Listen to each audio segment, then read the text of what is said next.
Hello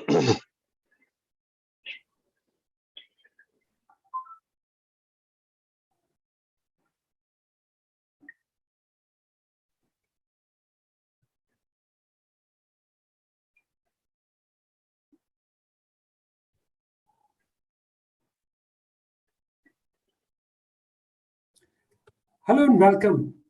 You're with the Economic Times, and my name is Ashutosh Sinha.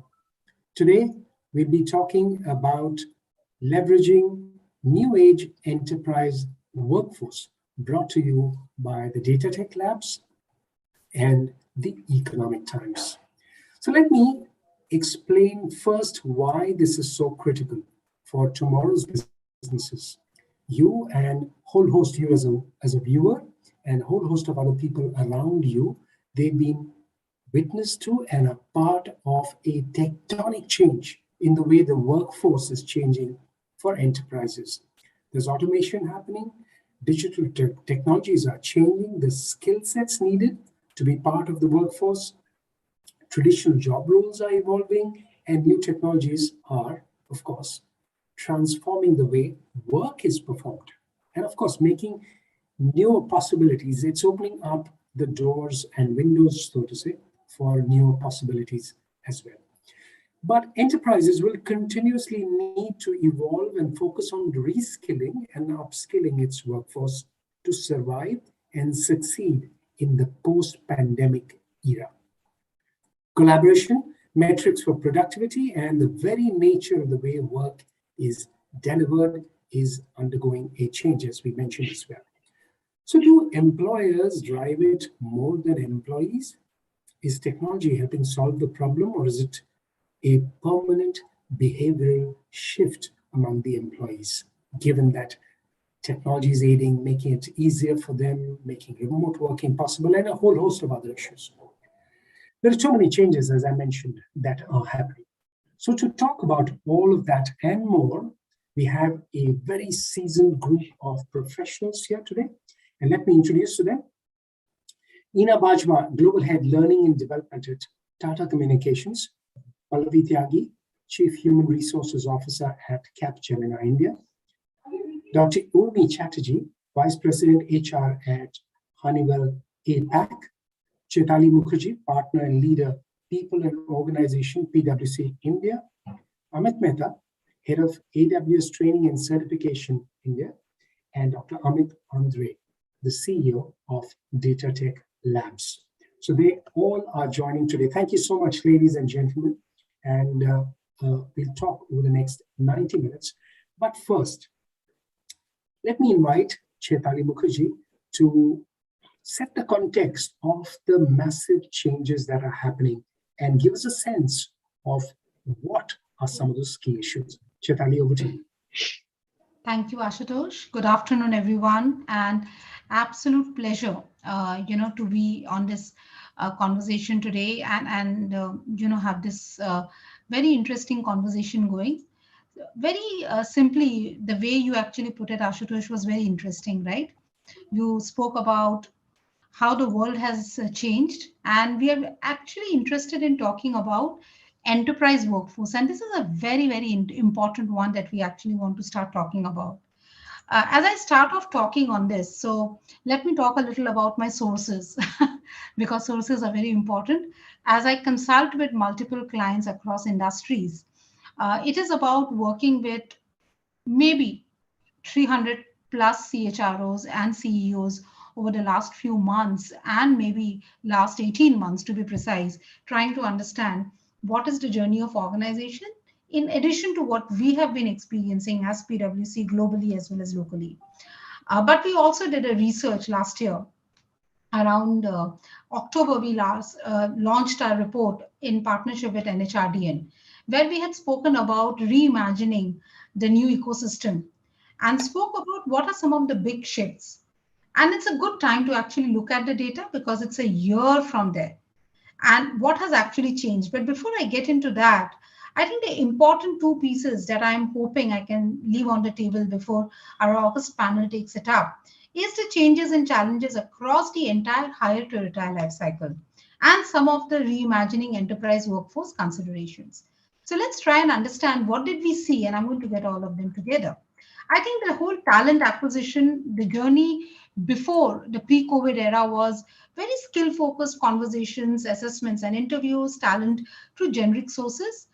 After the whole era of what has happened with us, one of the biggest shifts that has happened is we were using analytics and AI across various industries, but the need to do it faster, better, and huge dependence on technology to actually go to known, unknown sources of talent has actually gone very high. One. Second, I think the whole focus on values. How do you actually measure values alignment, culture alignment using technology?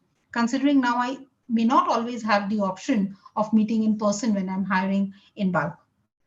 I think onboarding, earlier the whole onboarding journey was about the process of being part of any organization that was you were becoming a part of. Today, those operational functional sessions have actually taken a backseat, and there is huge focus on helping employees understand what is the ethos of the organization, what does it stand for, and how do you do a bit of an employer-employee expectation setting to make it a win-win situation. And this puts a very important thinking. It is no more a game of employer hiring an employee. It's an employer and employee on the same pedestal. Talent management, I think this has been one of the biggest shifts from an era of static operating model to going to moments that matter based activity and skill based operating model, and looking for different spaces to go for talent and workforces has become a huge requirement. Also, one of the things that I'm seeing most organizations toil around is the whole thinking around compensation. How will I actually put the compensation now differently, considering my employees are seeking very different aspects in life? Performance management and succession, again, from target based performance across the year to a just in time team performance and productivity metrics completely having changed. And finally, the exit management. If my employee is not joining me full time anymore, and I'm going to have a huge bulk of my employees who are not my full time employees, and they are not going to actually join me to leave me per se, because they're going to operate in the periphery and they're going to be very critical to my success. How do I define employee experience for all categories of talent who are important for my organization? And hence, what does an exit management process mean after all, both for in house talent as well as for talent which is actually going to always be outside? And I think the key shifts that employees, or should I say workforce, has actually pushed organizations to consider has been the whole employee health, safety, and well being. From an era where it was okay for organizations to think it's a big thing that I'm doing for my employees, to today where it is a non-negotiable. And well-being is no more a good to have, but an absolute important piece that you have to have as part of your moments that matter employee experience. Of course, the whole employee connect, the trust-based digital and hybrid work environment. But at the heart of all of this is actually the culture. What kind of culture uh, that I'm trying to build in my organization, and how do I translate it to all my people consistently when I'm not able to reach all of them at the same time using the infrastructure that I had. My infrastructure was a huge asset for me that I was using to live the culture, exhibit the culture, and get people to experience the culture.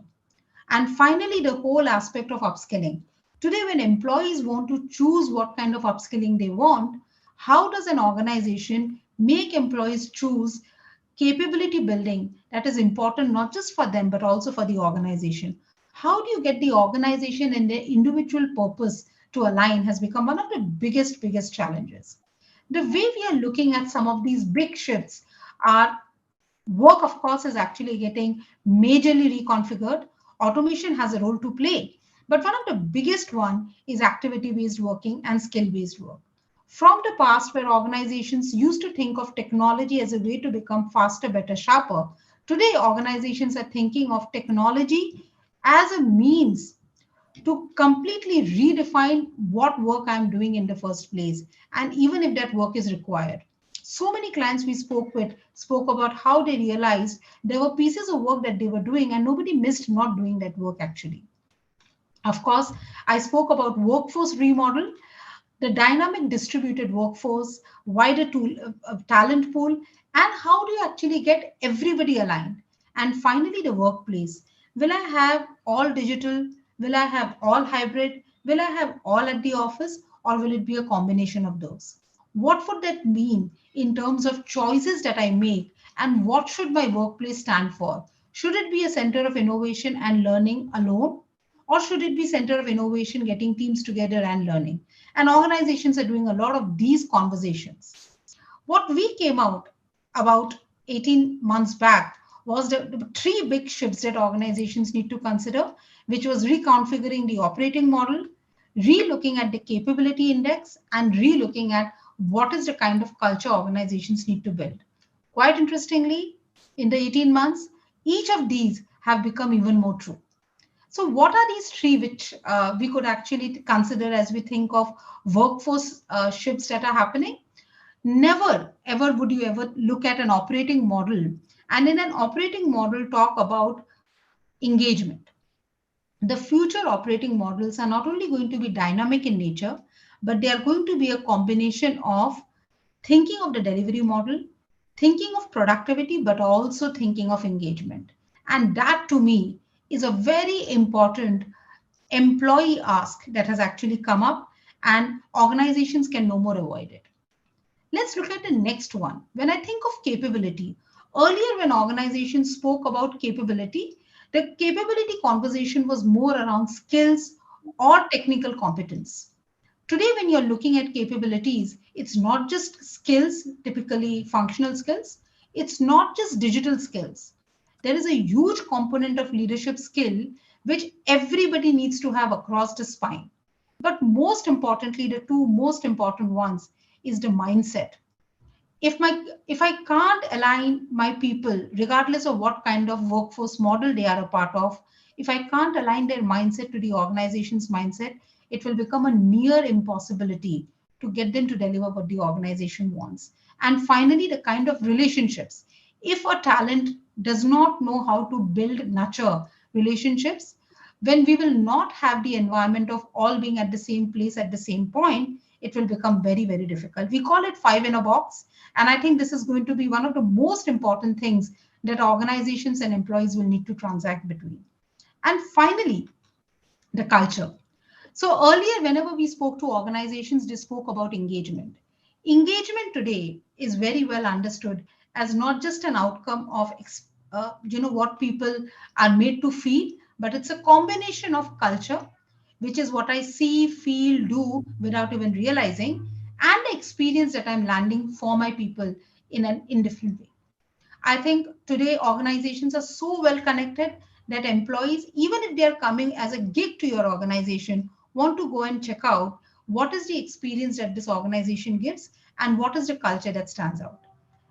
If we look at these three building blocks of an operating model where a workforce has come right at the center, I decide my workforce based model, workforce based workplace, and workforce's needs based work. And again, I look at capabilities, which is going to be very varied, and culture where the employees are calling the shots. I think the role, the job, and the challenge is all cut for all of us.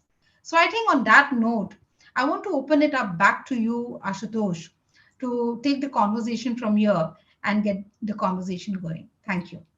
Well, there's a lot to talk there, and really too many issues that have been raised. And well, let's start the conversation. To the experts, you'd like to hear them. So let me just point out some of the points that I mentioned, some of those key words that was mentioned by Shetali there.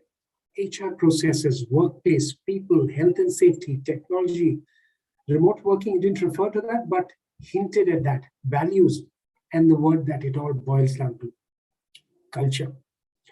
So Urmi Chatterjee, subtly, is there too much on the plate to handle? How have the needs of companies changed? This looks more than just what we were referring to earlier as tectonic shift, perhaps something more than that. Yep.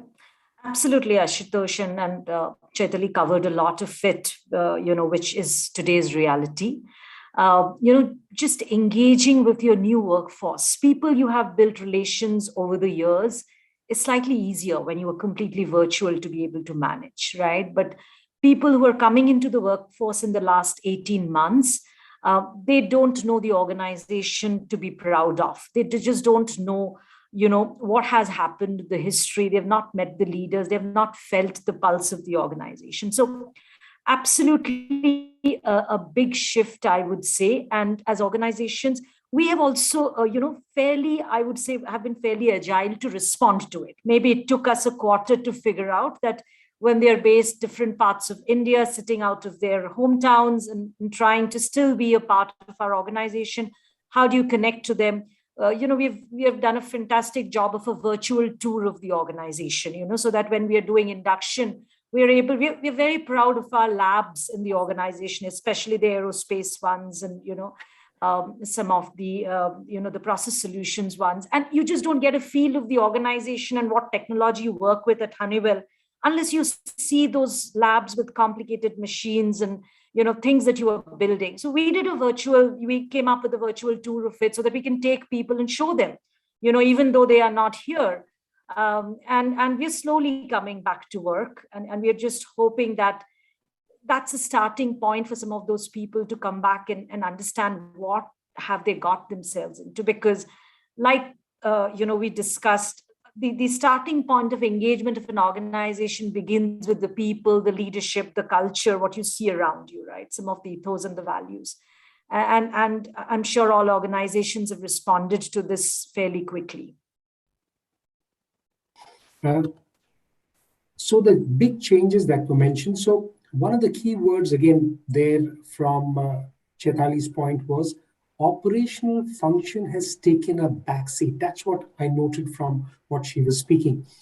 So how do companies then, maybe Ina, if you'd like to take that question, how do companies judge someone for the value or gel with those values? How do employees for tomorrow, how do companies prepare for those employees and merge them and prepare them with the values that the company stands for?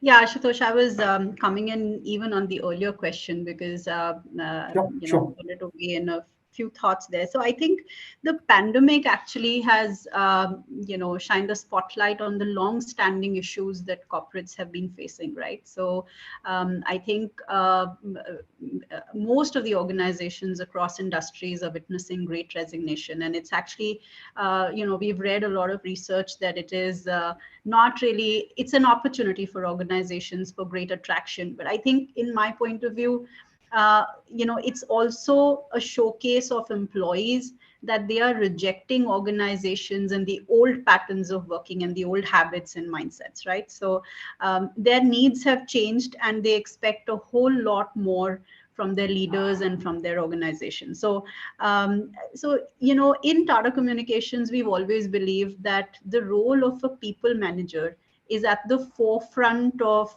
driving culture and driving inclusive leadership and inclusive employee experience. And I think the pandemic has just, made that into a soaring level of responsibility.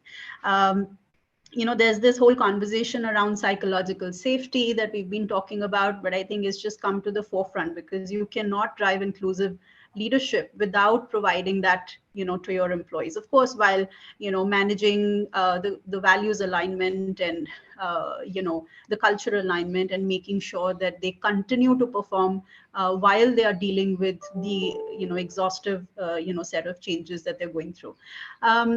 So enabling them essentially and making sure that they are able to drive the employee experience that the companies continue to expect, I think will be predictive of how organizations leverage talent to remain competitive in the marketplace. One of the things that we did in Tata Communications was that we realized that we are expecting so much out of the people managers. What is it that we are doing for the people managers, right? So we launched a program for them for our 2,500 leaders and people managers across the globe, and we called it Leading from Inside Out.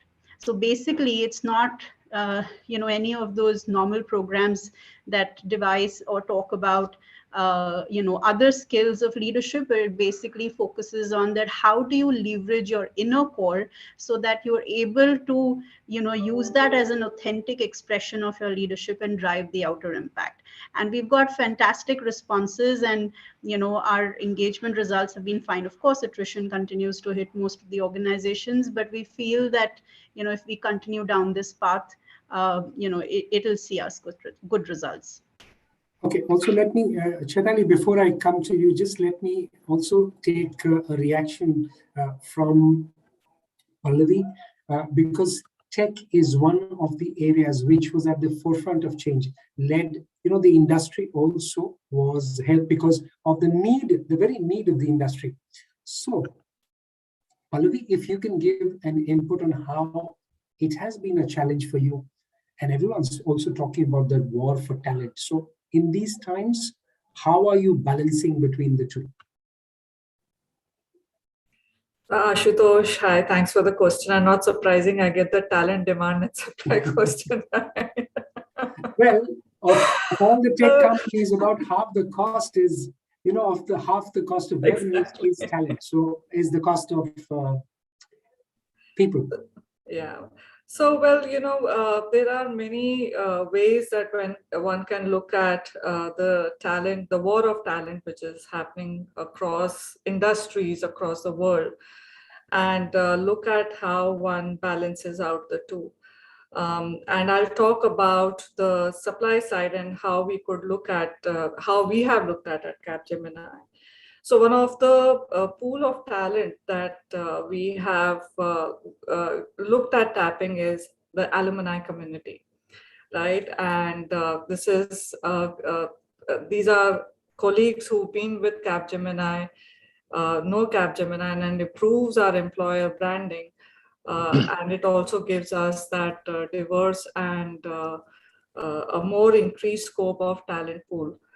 So that's one way of we are looking at it. The second is, we think about the right is not right anymore.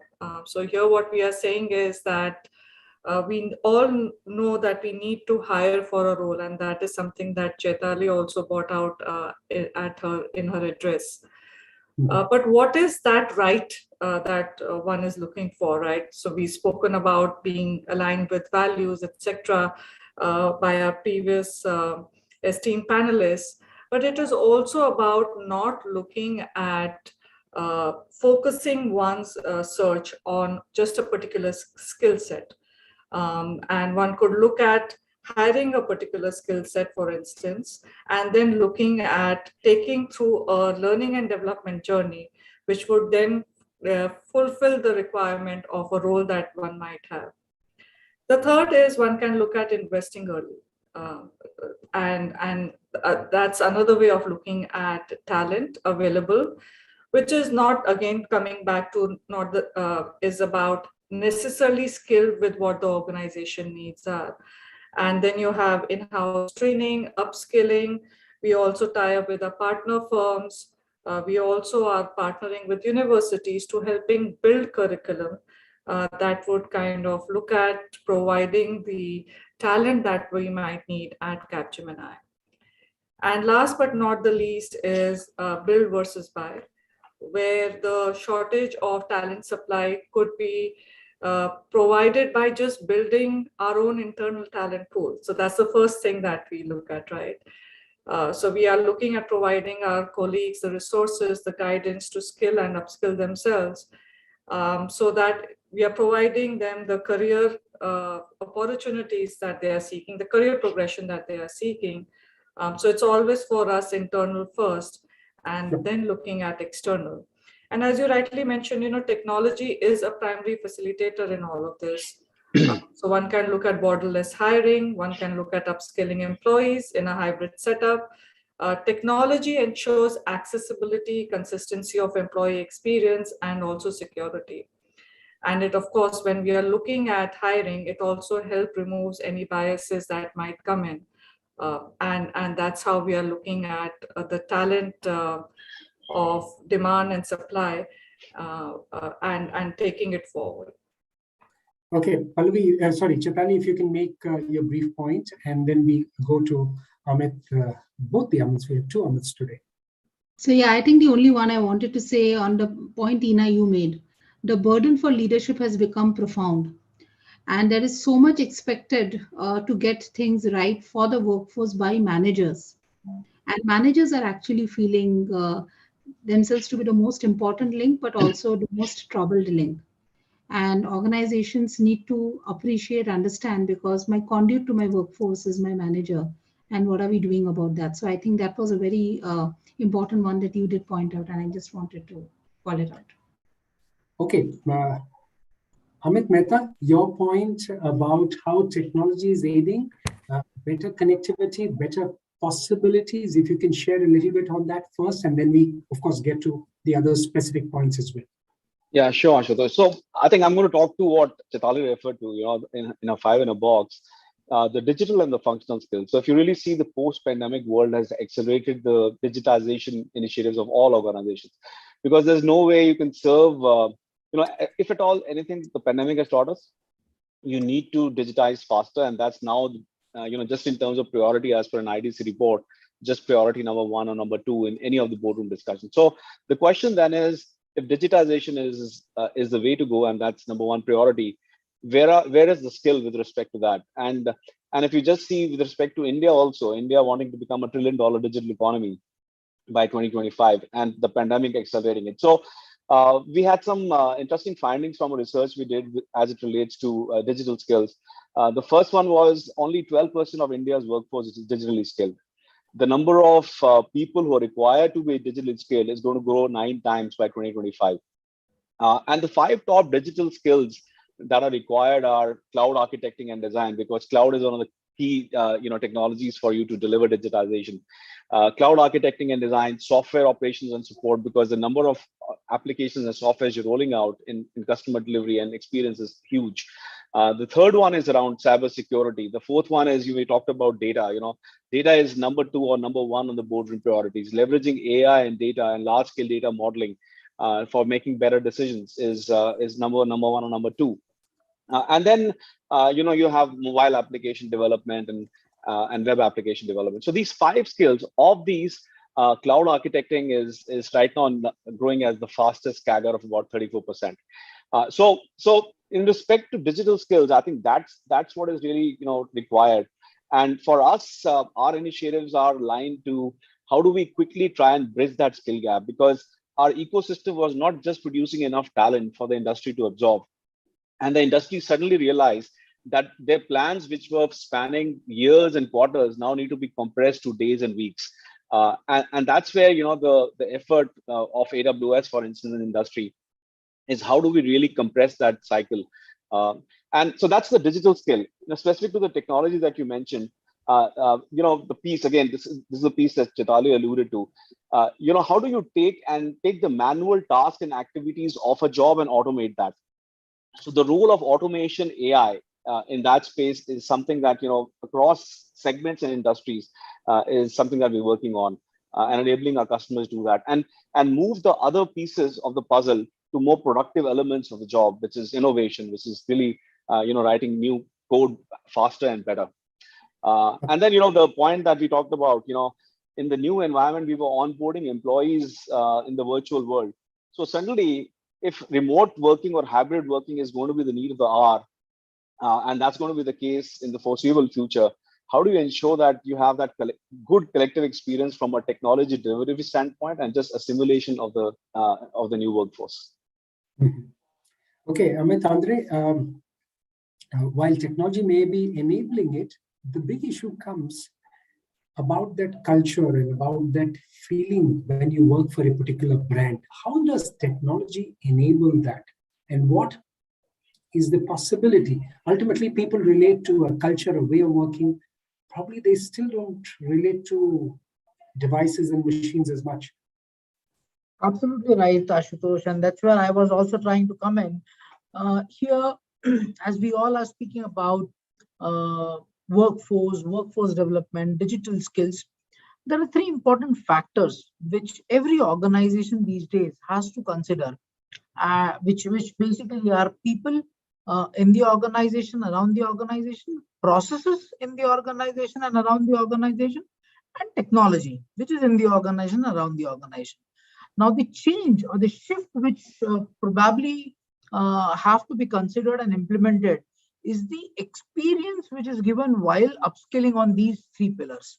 So, as Amit sir said about the digital skills, Urmi madam said about the functional skills, Shaitali madam said about the cross-functional skills. The parameter of skilling, reskilling, and cross-skilling people is more driven towards the experiential learning and implementation of that over the content piece. In initial days, or probably 3 days or 5 years ago, we were talking about the content and content which needs to be delivered, or hands-on which needs to be done, irrespective of whether it's people, process, or technology. But today, it's more of experience, probably because the most important factor is today you Google and you have the concept, you have the knowledge on what it is. But the hurdle of every employee, whether it's a junior most employee to the senior most employee, is how and where to apply that particular concept and knowledge which have been gathered from all the various sources. So when we talk about reimagining the complete skill force or workforce in the enterprise segments, we will have to identify correct parameters which will talk about experiential learnings around people, process, and technology to upskill, cross-skill the teams to have maximum efficiency. Okay, get the point. The larger point then is still about the collaboration. Of course, culture is one part of it and values one part of it. The larger point also for a company like Honeywell, let's say, Urmi, how do people go about with the innovation, with the teamwork, with the collaboration part? And is there an option to actually do it using machines remotely, sitting remotely? Yes, maybe a year and a half back, I would have had a very different view of the whole thing. But we really felt, and we did it very, very significantly, we felt that this was one way to engage people virtually.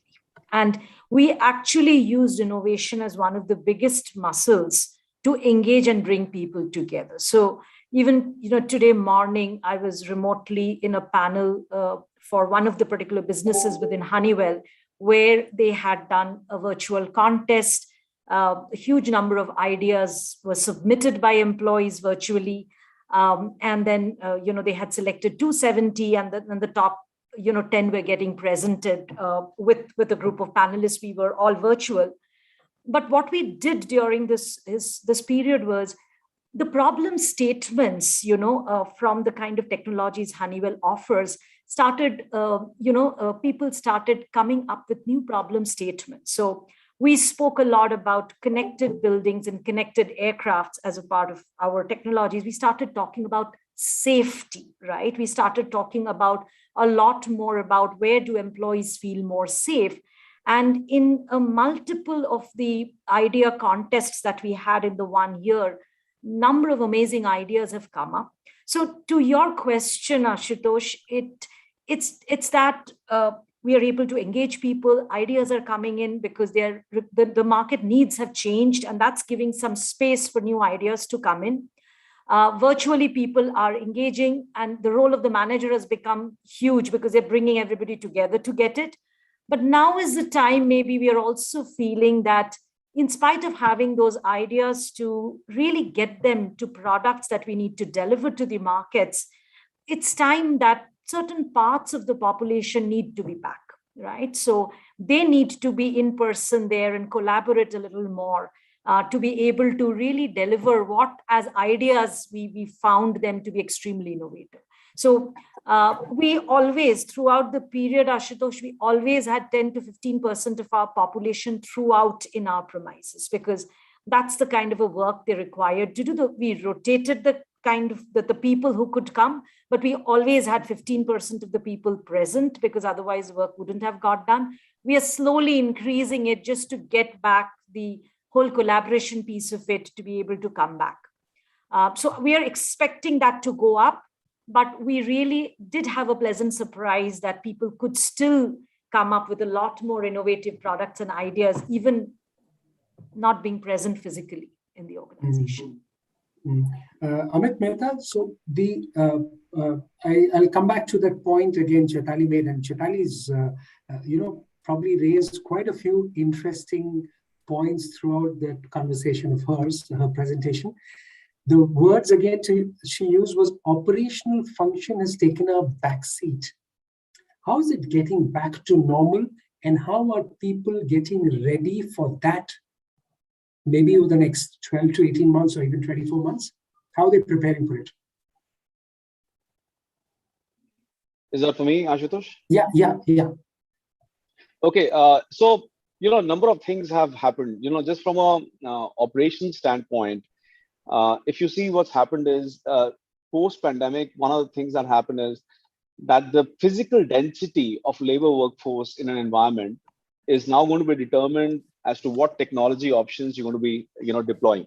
So, one is looking at technology to help with the physical density or lowering the physical density. And it is here, for instance, where some of the jobs are morphing. So, for instance, jobs in, let's say, in manufacturing, jobs in, let's say, in physical contact centers. These are gradually morphing into, chatbots, robotics, or there's more work now being in the, in the distribution centers and the delivery centers. So one is the nature of jobs kind of morphing. The second is just from a engagement, how we're looking at operationalizing, as people get back into the space. So one is managing the physical density. The other is just a more empathetic leadership view of how these things are going to be done and the focus on metrics on driving the business. So just the softer aspects of leadership of integrating the workforce back into the business. And the third really is, just looking at ways of developing learning development plans across the different skill force. So this is really about looking at the non-tech workforce and the tech workforce and developing what the landscape of skills look like to be able to navigate this new world. So look at it from the perspective of operations and what can be automated and how can the physical density be reduced. Look at it from the perspective of what is the skilling and the upskilling path that is required. And the bigger one is really around the empathetic and the role of heart-centered leadership as people get into the workforce and providing that psychological, safe and inclusive work environment. Okay, Ina, if you can also, so we'll try and now get to the talent part of it, because again, that is one of the issues. We refer to it at the beginning of the program. So, how are enterprises building technical awareness? And I'm not talking specific to your company, but across industry when you look at. So how they're building technical awareness and skills so that employees can efficiently operate in that remote world as they go about, using the digital opportunities and, the digital facilities and access that they have. Yeah, thanks, Ashutosh. So I think, the organizations or the enterprises really, one, took to procuring products that could enable collaboration. Microsoft Teams, Zoom, is a fantastic example. I think most organizations sort of quickly got to that, and we can see how these companies' profits have shot up over the last 1.5 years. And I think also in the talent space, the HR tech market, if you really see, has I think 2x more products that there were perhaps pre-pandemic, right? So you talk about the LMSs or the on-demand platforms. You talk about the talent mobility platforms and the whole integration that it offers. And I think it offers an excellent sort of vantage point to organizations because, while the pandemic has really challenged the ways of working and, the employees have very slowly gotten on to being comfortable with the digital platforms, it also offers a lot of opportunity to build scale and bring in consumer grade platforms, just like employees experience in their personal lives, right? So if they are accessing, let's say, on Netflix to watch whatever series, I think the question that is getting asked by the organizations is that, why don't we bring that kind of experience internally, right? Either in the L&D platform, or how that gets linked to the career progression, aspects. So I think I see, at least, there are a lot of organizations have taken to it, and they are very quickly moving towards it. There are some industries that I think are slightly behind the pace, let's say manufacturing or some of those traditional organizations, but most organizations have really caught up in that pace. Amit, you wanted to make a point? Amit Andre, that is. Yeah. As Amit Mehta and Ina rightly said, the fundamentals of LND strategy these days is divided into 9 dimensions, which is further divided into or classified or clustered into 3 segments. We need to start with identifying the correct foundation, which defines the strategy. I would say learning strategy or skilling strategy, learning methodology, and segmentation, which is the foundation layer of every workforce planning dimension. Post which we come to the resources. In the resources segment, we basically define the correct skill gap parameters, correct technology, correct data, automation, AI part of what needs to be around the implementation of learning strategies. And the third, and which is the most important part, which comes with experience these days, is the value. It's not a transactional course which is done for 2 days, 5 days, 10 days, or a boot camp which happens. But what is the value which is being made out of the foundation and the resources which is being planned, which depends on 3 important parameters, which defines the implementation strategy, measurements, and aligning all the measurements with business outcomes. And these 3 will create an impact of defining the correct skilling or workforce for every organization, all the segments. Okay. Let me also go to Pallavi here and see if she can take this question about the sector itself. Because again, I'm so keen to know about the sector, because in the context of India, it is very important, $180, $190 billion industry. And how is it going ahead with the learning and development programs? The big picture, particularly because they could rise. We saw in the 2001 time, if I just give a context, during that slowdown, the industry grew by leaps and bounds. This looks like another one of those opportunities. Pallavi. Thanks for that question. And, the first and the foremost, and we've spoken about it earlier also, is to have a learning culture. And with that learning culture, one also needs to imbibe a growth mindset as we build that learning culture within the organization. So first things that one can look at is participant pull, and not a learning push, from an organization perspective. So what that means is that instead of having that one can have standardized courses, we also need to talk to our colleagues about what are the new hot skills of tomorrow and what are the areas that they could upskill in. And then one could look at creating learning journey paths, which is more closely associated, customized to an individual career path. So that's the approach basically that we are taking, is to look at a digital learning ecosystem that enables employees to build their own learning. And Capgemini enables the broad framework which is needed to enable the same. So that's one of the things that we are doing. The second is to look at multiple skill sets. So learning curriculums that allow for learning multiple skill sets simultaneously are also very effective, is what we have realized. And this helps employees to look at application of capacities acquired from one domain to the other.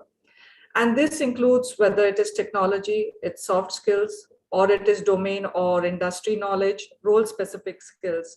And at Capgemini, we are enabling it through curated learning journeys in our learning platform Next, which has access to about 230,000 courses at any point in time. Mm-hmm. And the third, which is important but not the least, is community learning, right? So we have frameworks that define skill sets, which are needed for key communities. And this provides a roadmap where employees can collaboratively learn from each other along with their peers.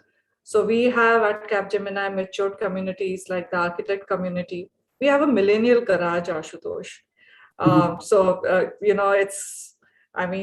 Physically, of course, it's not possible, but at one point in time, we did have a physical infrastructure in place, and we called it the Millennial Garage. Now, virtually, what we have is our younger colleagues who come together in an environment where there is area where they can learn from. There are projects which are handed over, and you have mentors who help complete that project. So it's like on-the-job learning, but in an ecosystem or an environment, and we call it the Millennial Garage. So there are many such examples of communities that we have created within Capgemini India, which helps learning. So those are some of the examples where we think that while you keep the big picture in mind, you also then look at enabling our colleagues to build an individualized and customized career path. And that helps the organization build capabilities as well overall. Sure. So Chaitali, which are the industries which have taken a lead in this transition and transformation, which could be a model, or probably some other sectors could look at them and learn from them in probably the new ways of working? So I think, Ashutosh, that's a difficult one, because within each industry sector, organizations have operated differently.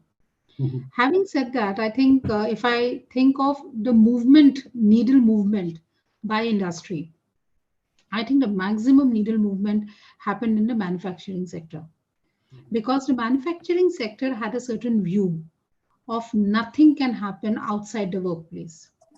So from that perspective to actually today, where they have diligently gone ahead and identified, like I mentioned, jobs that will never need to be done, 2 jobs that can actually be done digitally or in a hybrid manner, and jobs that of course need to be where you need to be. And that, I think, is going to completely change the technology-led digital transformation agenda of all manufacturing companies. And this I'm saying even for the largest automotive companies or the big ticket manufacturing companies, being very conservative in the past of making any changes happen, to now actually looking at it. So from a mindset shift perspective, I think for them it has been a big leap. For the GICs, GCCs, which is a very, very large component of India's brand, should I say, of talent, I think they are the ones who are actually struggling today in terms of taking a solid view on which direction to go. Because there isn't anything that I would stand up and say their employees believe that can't happen virtually. Because the employee is applying the lens of his or her job. But one of the primary reasons for success of GICs, GCCs in India was not because of what they did, but it was because of how they got it done. And the culture of those organizations, capability building of those organizations was an intricate part. And that part actually got done at the workplaces. So while the work is getting done, how it's getting done is getting depleted. And I like to always talk about trust on credit and trust on debit. We could pull it off for 18 months because there was trust on credit. I knew the people, so we were all able to manage it really well. Now when I'm having a big bulk of people who I've never met, who I don't know, the trust on debit is going to actually kick in. And now that's where the organizations, the HR in particular, is losing sleep. And I'll tell you what, sorry, I'm taking a slightly longer one on this one. Sure. HR has been put on the spot in the GICs and GCCs because businesses are being asked to take the decision, but businesses also don't know what to do because the business leaders can take decisions, but only within the realm of what they can do. There is a global organization which has set some standards. If those standards are to be met, they have to get everybody to come to workplace, which basically means they have to go and give the very difficult message outside that everybody needs to be back, which they don't want to do. So the message is actually being passed on to HR to solve the problem. So all of this has also exposed a very interesting phenomena or a leadership lacuna, should I say, of dealing with ambiguity and taking decisions independently or taking risk. That I think the silver lining to me is Indian leadership has always been known for execution excellence.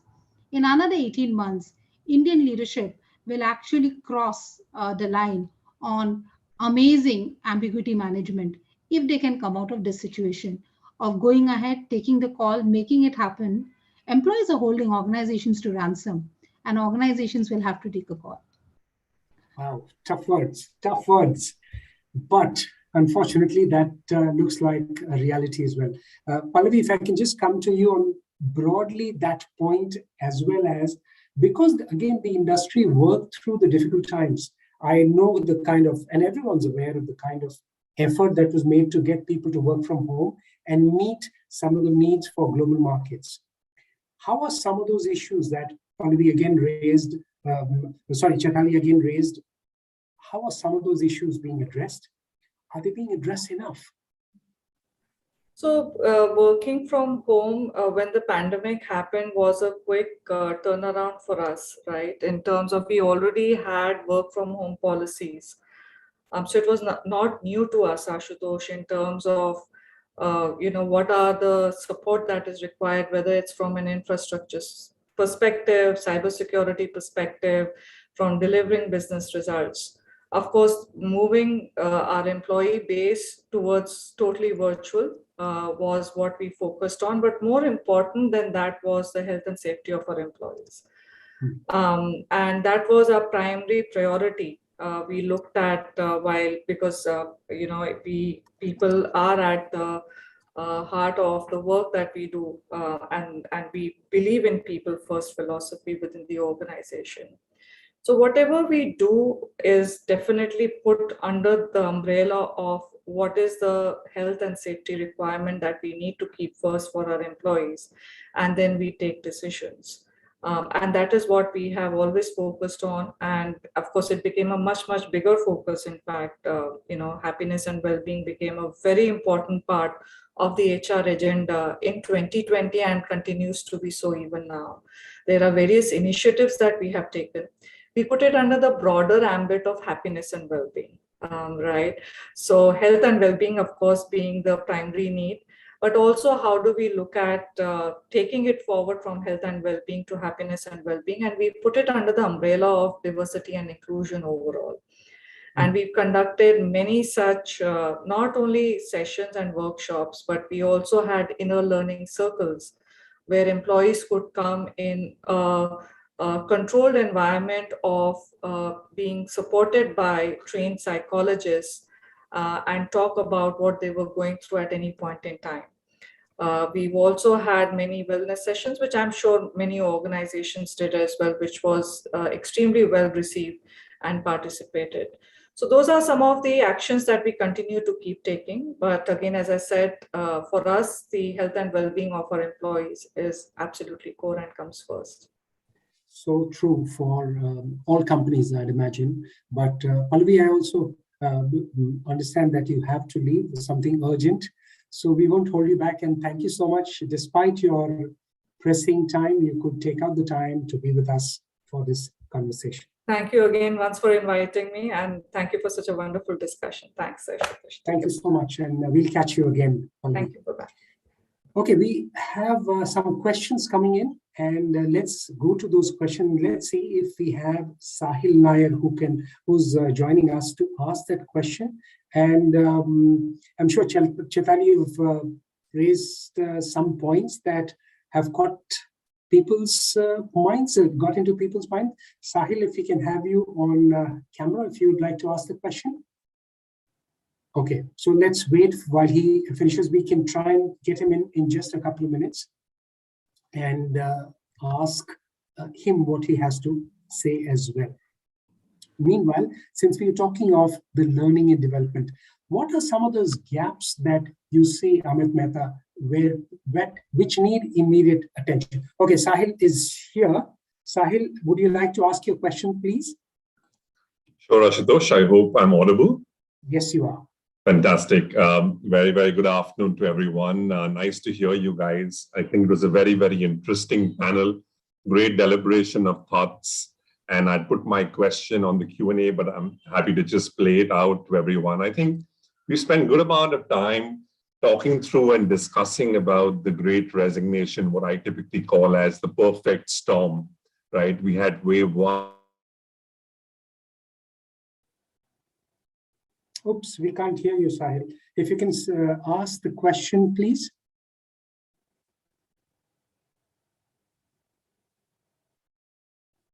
Looks like connectivity issues, something that, the pandemic has also raised so much. I was asking about, okay, we'll just get to Sahil in a bit, but I was asking Amit Mehta about some of the pressing needs, where some of the gaps that are very, very clearly visible and where immediate attention could help companies, help enterprises immediately. So Ashutosh, we talked about the digital skills and the fact that cloud architecting is the #1 digital skill that is required. So one clear pressing need for India as such to get to that $1 trillion digital goal is to how quickly we can fill the gap in the area of cloud skills. So today, just for context, we have about 800, as per NASSCOM top survey, we have about 825K odd, requirements for people with cloud skills, and the gap is around 265,000. By the year 2025, we need about 2.2 million people in cloud skills, and the projected supply is about 1.45 or so. So essentially, the gap needs to be addressed from 2-3 places. One, clearly, what can we do in the early career space in the university STEM graduate space, where about 3 to 4 million STEM graduates? What can we do to impart curriculum to them which is industry ready? So one of the big discussions we have at Amazon Web Services with the industry is how can we get a person and reduce the time to readiness from 8-9 months out of college just to be day one ready? And the first thing that we're doing in that space is just get curriculum which is what the industry needs, such that people can be functional day one. And we kind of also have a combination of employability skills in that space. So first is, and there are programs like AWS Academy which attempts to do that. The second is, if you see the India workforce, there are about 4.6 million IT BPM workers, but about 1.7 million of those, again, as per the same NASSCOM report, they are the ones who have the relevant digital skills which are needed here and now. These are skills in cloud, AI, ML, IoT, big data, etc. Now, how do we quickly reskill this 1.7 million people, especially, what's the urgency of action there? And that's where the need to work with organizations and create specific learning paths which will align to the business plans of the organization. So, that's the second dimension. The third, and, this is an interesting one, how do you diversify the talent pool? And this is where the issue of people who want to transition from non-tech roles to new roles, because if you see a cross section of industry, which is either, let's say, retail, whether it is travel, there are lot of that section of people want to transition into newer tech kind of roles, because that's where the role and the wages have increased. So how do you get and diversify this talent pool? So working with unemployed youth, working with people in the non-tech sector, working with people, let's say women who want to come back in the workforce, working with that set of talent pool and getting them ready for the workforce. So I think those are the 3 areas, the skill being related to clouds and particularly data and analytics. And those are the 3 cohorts that will kind of fulfill that. And that's something that is required on a war footing now. Okay. So Sahil is back with us. Let's, Sahil, if you can just go ahead and ask your question, please. Sure. Thanks so much, Ashutosh. Sorry for the inconvenience caused, but I'll keep it very brief. I think we were speaking about the great resignation, the perfect storm, where the war for talent has been discussed to death. I think the question primarily is, in this whole quest to really woo candidates and employees, are we really having a race to the bottom? And where does one really draw the line? And that primarily is my question to the panelists. Is open to anyone who would love to answer, because I think in this war for talent, we can keep going out and wooing, but where do we really draw the line?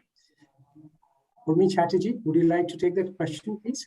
Yeah, absolutely. A favorite of mine, Sahil, because as long as it was a healthy competition to get talent, and get the best talent, it seemed, really wonderful for organizations, because we were doing the right things, the right assessments, etc., to get the right talent. But at this point of time, all organizations are facing the same challenge, right? You have really a war of talent, and in the process, there are talent coming in with already offers from other organizations that you get to know at the last moment. And then, already in the Indian market, we do have a challenge of the notice period, right? Which is unlike a lot of other countries. So we are already a little slower in terms of getting people up to speed when somebody leaves the organization, right? And on top of that, this has come. Now, we take a very balanced view of Sahil, that we will not be going overboard with owing talent at some point of time. And so some of the, we had to look at some of the backup options. So some of those we already spoke about it. One is engagement becomes all the more important now, because if you lose talent, there's a huge cost to it, which is that cost is much more than what you need to really engage and retain your talent. So that's a number one priority for us at this point of time. Two is, like some of my colleagues mentioned, getting talent from the industry. And actually, we have been doing that for many years in Honeywell, which is getting people from the university and really speeding them up to be able to do that. So we have various programs, technology, behavioral leadership, all clubbed together, which we deliver, but we are doing it more and more now, because we realize that once we kind of get them, they have done an internship with us and we get them back, they know the culture, they know the organization, we train them, we get them fast, is a slightly easier opportunity. Other than skills, Sahil, which are really critical ones, where I may not have the option to do internally, I may not have the option to do to campuses, really going all out to do something, because it's not a sustainable model for any organization in the long run, right? It's not going to be cost effective, and you will not be able to engage those people, because 6 months down the line, somebody else will offer those people and they'll jump and go on board it there. So that's a balanced view we have taken, that we really don't want to go overboard. We have our existing people and invest and engage them. Okay, thanks for being with us, Sahil. Thank you indeed. Now to another question that is a broader issue, but it is a pressing issue. We're talking all this at a time when the participation of women in the workforce is falling. That's what the macro data tells you. So Chaitali, among all the list of some of the worries that you've mentioned, should this be added? And how serious is this? And how are companies looking to address that? I think, Ashutosh, it's a serious issue. It's a very, very big issue. And I'll let me put it into perspective. Organizations have usually had good amount of women workforce. Organizations which have put effort towards it have had good amount of women workforce in the junior and the middle cadre. It is usually from that level that they start dropping out for whatever reasons. Those whatever reasons are known to us, it's more trying to balance the personal and the professional motivations, aspirations, and requirements. The whole pandemic situation of working digitally or virtually has posed a very challenging situation for this group of workforce. Imagine women workforce who have young kids, who are also caregivers for parents or in-laws, and have a full-time job to do. And for a very long time, they had no respite in terms of support system, and they were actually trying to handle all of it. Some of the brightest and the most career-focused women are the ones who have actually chosen to take temporary break or move out. And not because of any other reason, but because it just became insanely impossible for them to handle it. Now look at it from an organization's perspective. Organizations in all their intent want to be inclusive and want to take care of it. But this is a little bit of a societal issue than just what an organization and an employee can do. And I think a lot of them may actually get into becoming gigs temporarily. But even if they become gigs for a very long time, we will continue to have massive drain of great talent, huge potential that will actually leave the workplace. And organizations may need to think of completely different ways of supporting that. I know PwC has done a hell lot of stuff for that, pushing for women who wanting to go on leave, take part-time, take 3 days a week, take 4 days a week, ensuring we are having conversation with their managers to say, give them some break. But yet, like I mentioned, these are career conscious women. They are the ones who are taking the Got break it. because they don't want it easy. They want to be at par. And when they are not, nobody is actually coming and catching hold of them and saying that, you are not doing good enough. They are the ones who are self conscious. Now, from an organization's perspective, to lose that group of talent who is not jumping for money, who is not jumping because somebody else is saying that you're doing a little less, but the ones who are the best perhaps, is a big loss. And I think as an industry, as society, we will have to do something about it. Otherwise, 48 to 50% of the population that we aspire to have will keep going down and down. So yeah, I That's think it's a huge problem. Yes, certainly. Amit Andhra has raised his hand. Amit, you almost read my mind because I was going to come to you. What could possibly learning and development be like or do to ensure that this talent pool is tapped into? And, well, I'm not sure whether it can be stopped from falling, but at least companies can find a way to engage with them. The only thing which comes to my mind for this question is the alignment. Every organization is adopting different learning strategies, different learning methodologies, transactional deliveries, LMSs, boot camps, hire, train, deploy models. Having said that, if the participants, if the people, if the workforce are aligned to an objective with which organization is investing in scaling them up and giving that experience, will certainly be a game changer for appropriate success in adapting the learning strategies. Mm-hmm. Okay. Also, Ina, if I can come to you, this issue about with the nature of work, again, this is about the talent. So when the nature of work is changing, how do you analyze and assess the best performing set of people?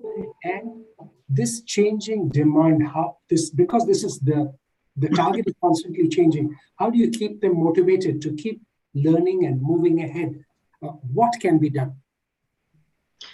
Yeah, so that's an interesting question, Ashutosh. I think, the pandemic has had its different phases, right? I think the phase that we are at right now is that majority of the workforce is actually feeling fatigued. Right, they've gone through their set of complexities. They've gone through, all kind of situations that they've had to deal with. A lot of grief, personal sort of, tragedies that they have to deal with. And now I think it's come to a stage where it's a very difficult sort of dynamic for organizations to deal with, because on one side, the businesses are trying to get back into, full gear. They are expecting the next level of performance from employees. The employees are fatigued, and, they are thinking whether to get meaning out of work or, look for the purpose out of work. And then I think the larger question right now is that more and more that I talk to people, they are just overwhelmed with everything that's going on, be it on their personal side or the professional or the organization side, especially employees who are in phases of life, who are parents or who are caregivers. I think it's the overwhelming feeling just continues, and the challenge of time is actually keeping them away from really leveraging the talent development opportunities that the organizations are supporting. So I think, there's a huge conversation that's going on even internally in our organization that fine, people are learning, but the enthusiasm that we saw last year, as compared to this year at this point in time, has dampened a little. And when we do pulse checks, with employees, they say that there are just too many meetings happening. There is absolutely no time. And if organizations are expecting them to take out time from their personal time, let's say the weekends, then that's also not fair. So I think we're trying to see how, the talent ecosystem can really play that in. So it's a paradoxical situation, so to say, to be with.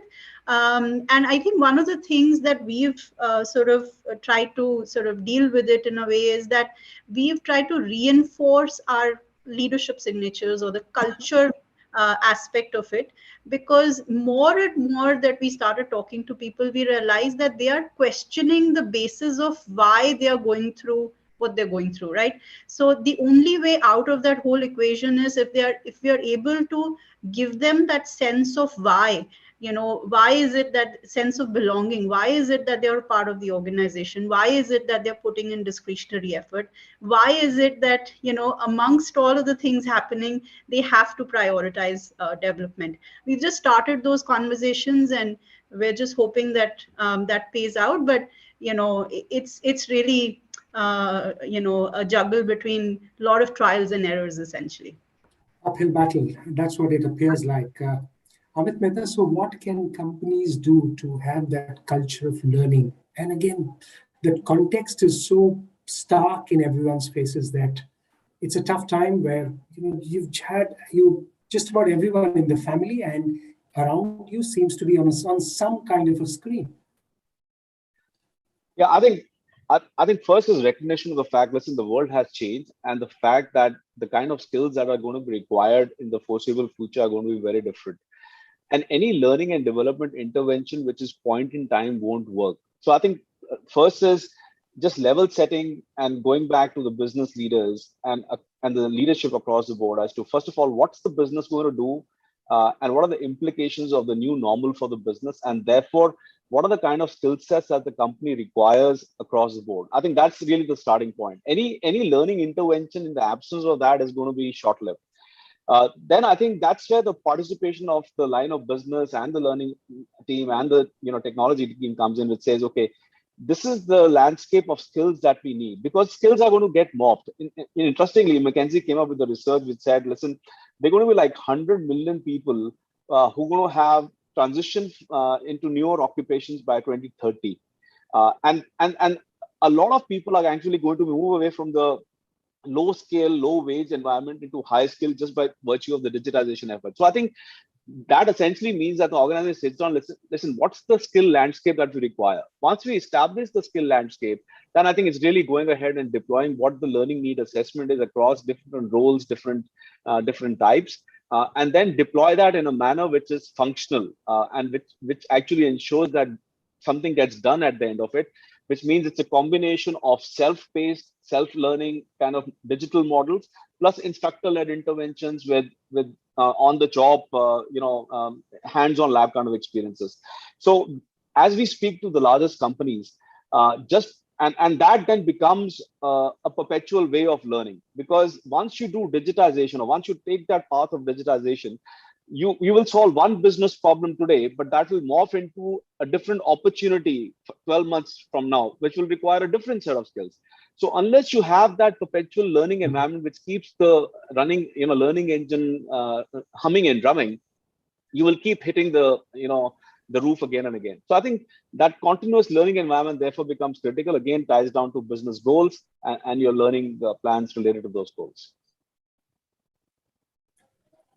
Urmi Chatterjee, since you look at so many different countries, is there some best practices to learn from other countries and from, in corporate India? Are there some best practices? Have you learned something which has been very good and could help companies? For people who are listening to you, they'd love to hear it from you, coming from you. Sure, absolutely, Ashutosh. I mean, we do have a lot of best practices still in India and as a part of APAC, which we always share. And a number of countries, APAC is still going through the pandemic, other than maybe China, the rest of the APAC is still reeling quite a bit under the pandemic. So some of the best practices which I did see was in certain countries, the workforce has been quite agile to be back, in terms of what I mean by that is, one is that there are certain countries where the recovery was faster of the pandemic and people have been back in office. and kind of appreciating the fact that after a long time that they have started coming. And we have started doing it in multiple countries, including in India, where between October to December, we are really exploring how over a certain, gradual increase we can be back. From a learning and development perspective, it's been almost everywhere across. As a global organization, we have done, and something someone mentioned on, LND, almost like a Netflix, kind of a model. And we have rolled out something very similar across countries globally now, where it's more a self-paced learning, because we realized that earlier we would push development a lot to people. Whereas now balancing between work and the work hours have also not remained when we were physically going to office, there were certain hours that we were out of work, but all of that has kind of gone, because now it's almost 24/7 that you are with your laptop and calls and things like that. So what we did was more like an on-demand kind of a training. So there are modules across the board for all types of roles, and for a particular role, what are the ones you need to do, and you can do it's a self-paced learning. You can pick up at your choice each module over a period of a week, a month, and do it. And that seems to be something where we are not pushing people. We are not telling them, come and develop yourself. So across certain countries, that's working really well from that perspective. The other thing I'd like to call out is, because diversity initiatives kind of came into the picture, the role of women, there are certain countries where, actually during this talent war, people are looking at diversity as an opportunity to get a different kind of talent to the workforce. So the definition of diversity is expanding in many countries in multiple different ways, because they are a source of talent which you may have not looked at till date, right? And so it's just not the man-woman conversation that we have with diversity, but different measures of diversity that you can have, including veterans in certain countries, right? Where, people who have retired, army retired people. And I see in certain countries in APAC, they're really looking and exploring at different categories of talent and calling the diversity, the definition of diversity in a much wider spectrum, so that your reachability to talent just goes up. Okay.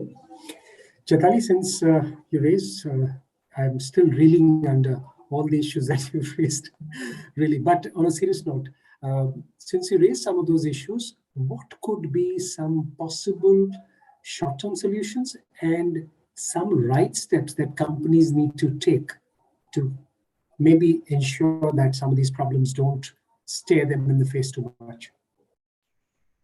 So it may sound simplistic, but it isn't. But the answer is, in good old days, or let's take the example of an institution or family. When in March, April, May, when COVID hit the second wave in the country was doing what it was doing, but for employees, the organization stood up. And this is pretty consistent regardless of which organization we are talking about. Every organization, regardless of size, scale, span, stood up and took measures for their people. Mm-hmm. It was a display of familial thinking. It's now time to actually have a straight conversation with employees. Is it fair to have a transactional approach to your family, to your organization, which stood up for you? I think that is where it has to start. I think we expect organizations to do everything for us because as workforce, we believe we are extremely valuable. But we also need to understand employer is one of your biggest identities. And there is a time when you also have to take pride in your employer and be with the employer. If your organization did not treat you well during those kind of times, by all means, you have the right, to feel whatever you feel and take the call. But if your organization treated you well, actually took care not just of you, but your family, and did all that it could way beyond its means. Think about organizations where there were multiple cases that was happening.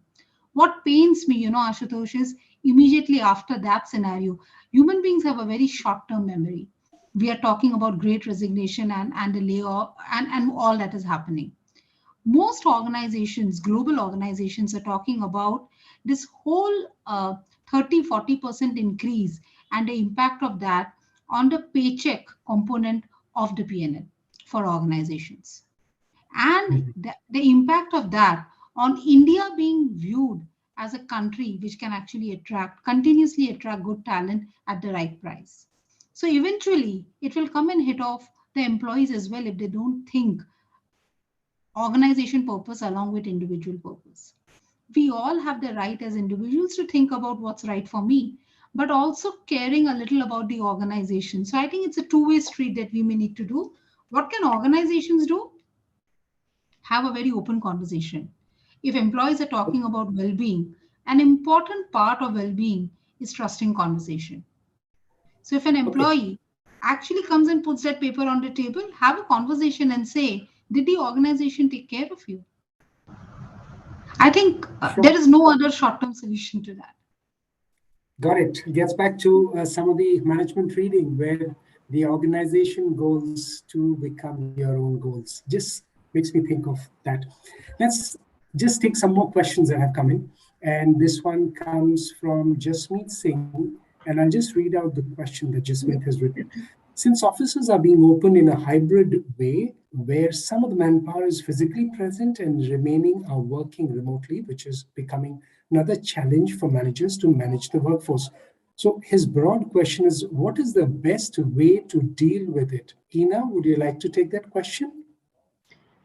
Yes, Ashutosh. So I think, one of the ways to deal with this situation is that depending on what approach the organization is taking for their return to work, the organization can set that as a standard at an organization level to meet the business demands, like Urmi was mentioning, that some roles will be required for some businesses to come physically into the office space and collaborate so that the business outcomes don't take a hit. But I think the power needs to still be given at the hands of the people managers to actually decide that, based on the individual employee needs and based on the different scenarios that might come up once the return to work happens, how do they use flexibility to cater to those requirements, right? There could be hiring challenges like, organizations, especially for niche skills when they're trying to look for talent. There are a lot of people who are making the demand or asking the question that what is your organization's work arrangement policy now? If it is, hybrid, sorry, I'm not interested.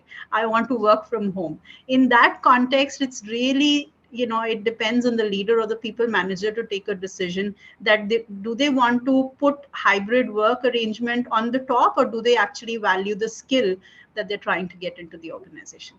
So I hope that answers, Jagmeet. Yeah, sure. And the next question, so this the name is not mentioned here, and it says most of the companies adopted a digital first approach during this pandemic. When this digital transformation approach, the ransomware attacks increased. How and what can HR play a role in making safe digital and making the organization safe and secure with such a transition? Amit Mehta, would you like to take that question? Yeah, listen, I don't think so. This is so much of a HR issue as opposed to as opposed to it being an IT issue. So clearly, I think one of the things that's the reality of today is the attack surface has increased dramatically, and as what happens is as more and more people are in the phase of moving their IT and deciding what to do with IT, I think that just the number of ransomware attacks have gone. So the only way we can fix it is through having a robust IT response strategy. HR necessarily can only participate in how, for instance, these people are recruited, the exit process, the process which disables their email ID and the access to different websites in the company. I think the way HR can play a role is just strengthen the processes of the exit process and just cutting off the excess to the system. Other than that, I think it's the company IT security policy which then needs to step in and do whatever is best to manage the attacks, ransomware attacks. Surely, surely. It is the HR and probably some of the keep that habit of safety among all the people, among some of those practices that one last question I think we'll take. Sushmita saying, since we have so many women today, I'd love more questions coming in from women as well. In the hybrid model of working, staff working from home are reeling under the stress of being victims of out of sight, out of mind syndrome. Now that's a serious one. How are managers planning to address these concerns? Urmi, would you like to take this? Is yes, it a reality? I really don't think so, because I felt that during this period, there was a huge amount of focus on employee engagement, right? Even compared to when we were physically in office, right? At the back of every manager and every HR was the fact that, you know, we are not connecting, right? So we saw a huge increase in terms of connectivity that our managers were doing, and not just official one-on-ones and connectivity. There were a lot of fun events involving family, which, you know, you would otherwise not do in a normal office setting, just to be able to be well connected. So I think what, Ashutosh, can happen, which I mentioned in the beginning, is maybe the new joinees who have not been able to build that relationship with people in the last 18 months is a slight, the focus area for us in the next few months, because that's where, since they have never been in sight, it's odd to say they're, not in sight and it's not in mind also, because they've never been in front of those managers for them to be able to build that. I would say that is a population which should be a priority for all of us in the organization to focus on. But my personal belief and what I've seen in the past few months, and maybe Chaitali or the others can comment on, is a huge increase in manager connectivity and employee engagement that was driven by organizations, both from a wellness perspective, because, even managers were really well connected with employee and their families were unwell, their vaccinations and end to end of their personal lives, which I don't think has happened prior to the pandemic. So I really thought that it went up, but would be glad to hear some of the other colleagues if they have different opinions. Okay. So I'll just say one thing, Ashutosh, over here. Out of sight, out of mind may have been for any employee, regardless of gender. Because there has been, managers have tried their level best, but it's a two-way street.